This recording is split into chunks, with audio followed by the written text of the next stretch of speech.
अस्सलाम वालेकुम ट्रेडर्स। हमेशा की तरह फ्राइडे का दिन आपको पता है कि हमारा टेक्निकल एनालिसिस का दिन होता है। तो आज की वीडियो में भी हम काफ़ी ज़्यादा पेयर्स को टेक्निकली एनालाइज करेंगे। शुरू करते हैं अपनी वीडियो को। मिलते हैं एक छोटे से डिस्क्लेमर के बाद। मेरे साथ रहिए।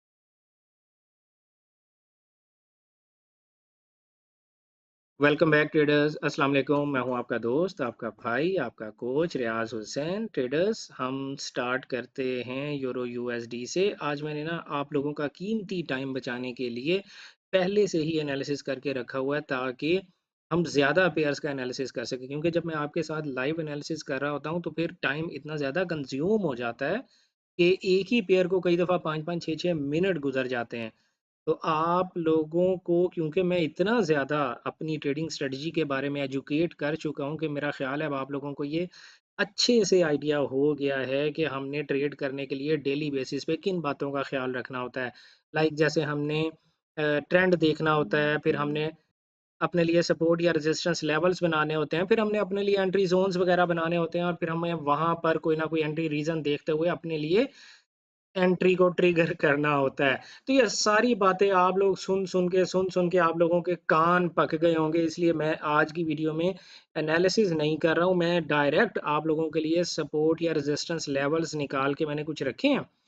ये 4 एज टाइम फ्रेम है। मैं जितने भी एनालिसिस आज करूँगा 4 एज टाइम फ्रेम में करूँगा, क्योंकि मुझे 4 एज टाइम फ्रेम में ट्रेडिंग करना पसंद है। ये थोड़ी-सी रिलैक्स्ड एनवायरनमेंट मुझे देता है, मुझे ब्रीथिंग स्पेस देता है, मैं साँस लेने के काबिल रहता हूँ। अगर मैं इससे नीचे टाइम फ्रेम में जाता हूँ तो मुझे सफोकेशन सी फ़ील होती है, मुझे लगता है कि मेरा दम घुट रहा है, इतनी स्ट्रेस आ जाती है मेरे ऊपर।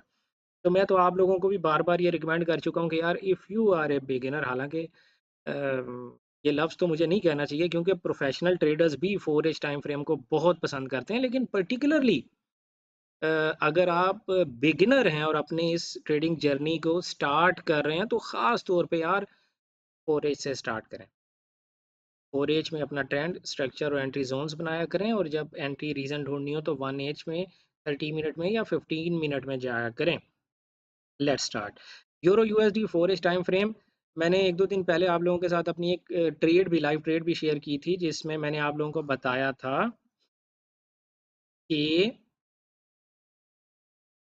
मैंने आप लोगों को बताया था कि यार, ये वाला जो ज़ोन है ये मेरे लिए एक रेजिस्टेंस ज़ोन है, और मैं यहाँ पर मैंने अपनी एक सेल ट्रेड ओपन भी की थी, जिसके लिए मैंने आप लोगों को बताया था कि मेरा जो टेक प्रॉफिट एरिया है वो ये वाला ग्रीन बॉक्स है, क्योंकि प्राइस को मैं इसके पहले इन बिटवीन कहीं पर भी रुकता हुआ देख नहीं पा रहा हूँ, क्योंकि यहाँ कोई इसके लिए रेजिस्ट सपोर्ट नहीं है।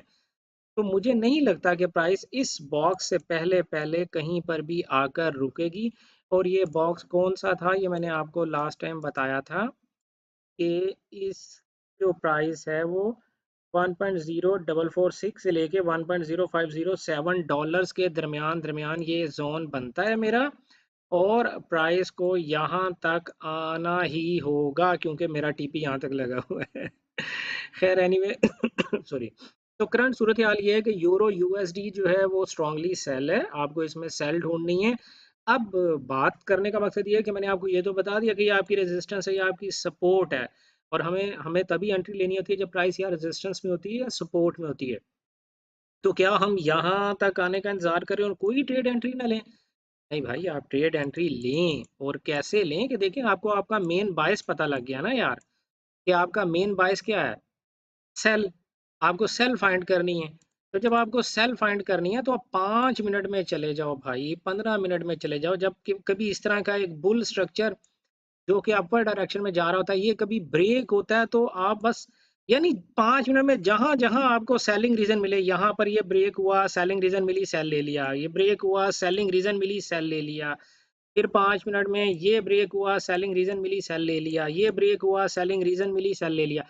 आई मीन टू से, जब आपको 4 एज टाइम फ्रेम में अपना लॉन्ग जब आपको अपना लॉन्ग टर्म बायस पता चल जाता है ना, तो इंट्रा डे ट्रेडिंग आसान हो जाती है। इंट्रा डे ट्रेडिंग में भी आप क्या करें कि अपने 4 एज टाइम फ्रेम के ट्रेंड के साथ अलाइन रहते हुए, जब कभी प्राइस आपको 4 एज टाइम फ्रेम या जो ट्रेंड है उसकी डायरेक्शन में जो भी ट्रेड अपॉर्चुनिटी आपको 5 मिनट में दे रही है, आपको उसे अवेल करना चाहिए। तो 4 इस टाइम फ्रेम का जो ट्रेंड है, मैंने आपको बताया कि वो डाउन है। जीबीपी यूएसडी की तरफ जाते हैं। जीबीपी यूएसडी जो है वो अपने एक स्ट्रॉन्ग सपोर्ट जोन की तरफ बढ़ रहा है। ये सपोर्ट जोन है 1.1840 से लेके 1.1931 डॉलर के पास पास, तकरीबन 90 पिप्स का ये जोन है।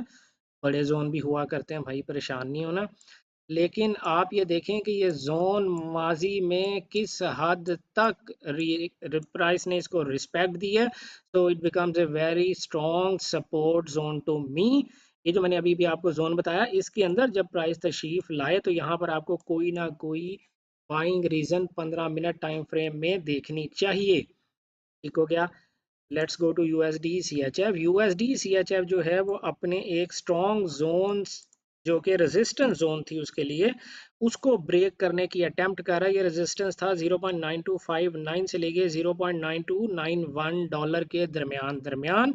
अगर यूरो यूएसडी सीएचएफ इसको ब्रेक करने में कामयाब हो जाता है तो इसी जोन के रीटेस्ट पे आपको बाय लेनी चाहिए। क्यों बाय लेनी चाहिए? क्योंकि जो अपकमिंग रेजिस्टेंस है वो थोड़ी सी दूर है और आपको यहाँ से लेकर यहाँ तक की एक बाय ट्रेड मिल सकती है। तो ये जो रेजिस्टेंस है, अपकमिंग रेजिस्टेंस 0.9370 से लेके 0.9402 डॉलर्स के दरमियान दरमियान है। Let's go to USD JPY. USD JPY आप देख सकते हैं कि मैंने स्क्रीन पे अपने लिए एक ज़बरदस्त किस्म का रेजिस्टेंस जोन बना रखा हुआ था। क्यों? क्योंकि प्राइस इसको माजी में काफ़ी दफ़ा रिस्पेक्ट दे चुकी थी।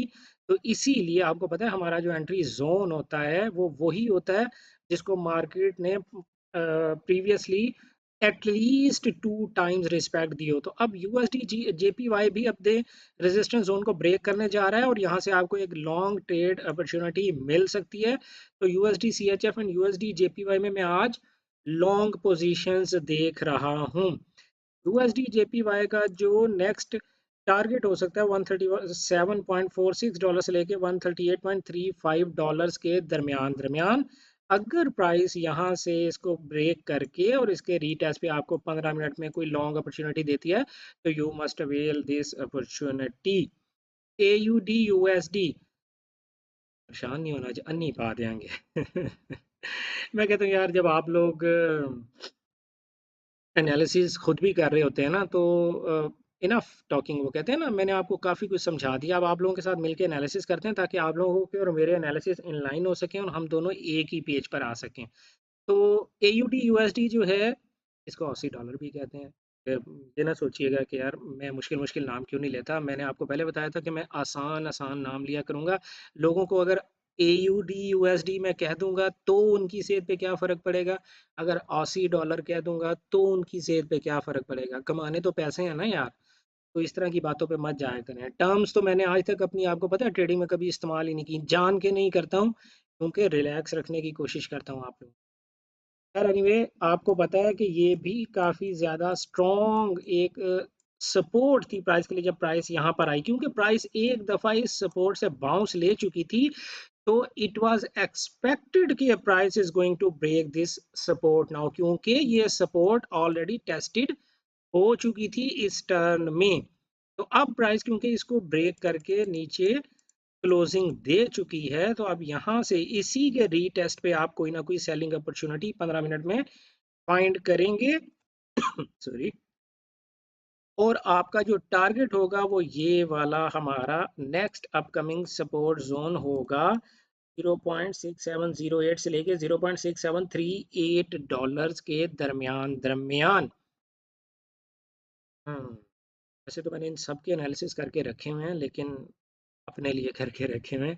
आपको इतने ज़्यादा एनालिसिस की ज़रूरत नहीं है क्योंकि आप तो क्रॉस पेयर्स में आई गेस काम ही नहीं करते हो। मैं तो बड़ा काम करता हूँ यार, जीबीपी कैड में, जीबीपी एनजेड में बहुत काम करता हूँ। खैर एनीवे, गोल्ड की तरफ जाते हैं यार। गोल्ड आप लोगों को बहुत पसंद है और मुझे गोल्ड से शदीद नफरत है। पता नहीं क्यों मैं गोल्ड में ट्रेडिंग पसंद नहीं करता हूँ, एनालिसिस सिर्फ आप लोगों के लिए किया है। खैर एनीवे, ये देखिएगा कि गोल्ड जो है वो अपनी एक स्ट्रॉन्ग सपोर्ट से गुजर रहा है 4 टाइम फ्रेम की। अगर यहाँ पर, क्योंकि जैसा कि मैंने अभी आपको बताया, किस पेयर में बताया मैंने अभी आपको, एयूडी यूएसडी में मैंने आपको बताया कि प्राइस ने एक दफ़ा बाउंस ले लिया था तो now it is expected to break this low. तो मैं ये एक्सपेक्ट कर रहा हूँ कि गोल्ड हालांकि अपने सपोर्ट लेवल में है but probably it is going to break this low। मुझे ये लगता है, लेकिन लगता आपको पता है हम लगते पे ट्रेडिंग नहीं करते ना हम एविडेंस पे ट्रेडिंग करते हैं। तो अगर यहाँ पर आपको 15 मिनट में कोई बाय रीजन इसी जोन के अंदर अंदर मिलती है, ये जोन है हमारा जनाब $1819 से लेके $1831 के दरमियान दरमियान, और ये बन गया $12 का जोन है ये हमारा 4 टाइम फ्रेम का। इस जोन के अंदर अंदर अगर आपको कहीं ना कहीं कोई 15 मिनट में बाय रीजन मिलती है, 30 मिनट में मिलती है, 1 में मिलती है, तो यहाँ से आपको एक छोटा सा बाय करना चाहिए। छोटा सा क्यों? क्योंकि हमारे पास रेजिस्टेंस पास में ही है, ये हमारा रेजिस्टेंस लेवल है, और ट्रेंड क्योंकि हमारा डाउन है तो हमारा टीपी हमारी रेजिस्टेंस से ज्यादा दूर नहीं रख सकते हम। ठीक है, तो 1861 तक हमारा टीपी होगा एक्सपेक्टेडली, अगर यहाँ से हमें कोई बाय एंट्री मिलती है। ठीक है, now let's go to our final pair जो कि है BTC USDT। BTC USD आप देखें 4 टाइम फ्रेम है, काफ़ी देर से आप ट्रेंड में चल रहा है, और प्राइस ने जब ये प्रीवियस हाई ब्रेक करके ये हाई लगाया, और उसी प्रीवियस हाई के पास से देखें प्राइस एक बाउंस लेकर नया हाई लगा चुकी।